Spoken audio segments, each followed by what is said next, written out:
Tak dneska je pondělí, tak to pijeme. Plantation jo ožele jak doga, tak mě doma ráno rodiče našli na akváriu jak motiku nada. Otec mě vzal a musel si to oddělat. Dneska je úterý, tak to zas pijem pivo zas. Jsme byli jak motika, tentokrát mě našel děda babičku. U nich na lince, tak mě děda vrazil vidle do prdele. Tak jsem říkal, že jsou fakt čulina, dneska je středa. To zas pijeme Jägermeister.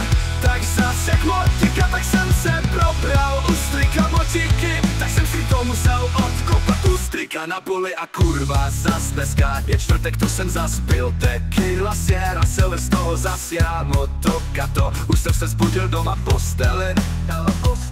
Tak jsem si řekl, to bude konečně v pohodě, ale to doležel soused, že prok jsem byl v noci u jejich dcerky Michaly. Tak už to fakt nejde, tak už zas dneska je pátek a zas pijem Beefeater Strawberry. Pím to zas byl večer, bylo mě zle a ráno jsem se probral doma nahoře a víkend jsem nemohl nikam a tak zase týden a nic jiného než. Tak dneska je pondělí, tak to pijeme.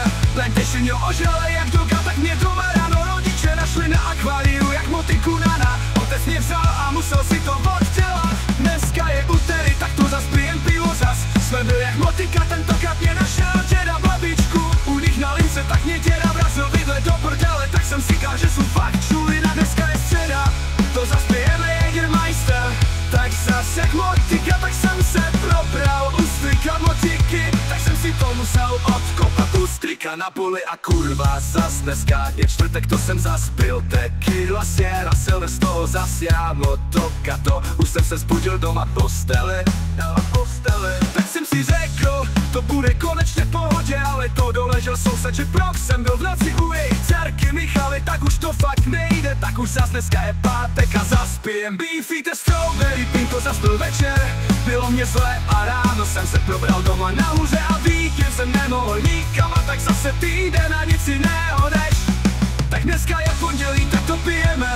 Plantation jo ožele jak doga, tak mě doma ráno rodiče našli na akváriu jak motiku nana. Otec mě vzal a musel si to oddělat. Dneska je úterý, tak to zas pijem pivo zas. Jsme byli jak motika, tentokrát mě našel děda babičku. U nich na lince, tak mě děda vrazil vidle do prdele. Tak jsem říkal, že jsou fakt čulina, dneska je středa. To zas pijeme Jägermeister. Tak zas jak motika, tak jsem se probral u strika motiky. Tak jsem si to musel odkopat u strika na poli a kurva zas dneska je čtvrtek, to jsem zas pil tequila, Sierra, Silver, z toho zas já motoka.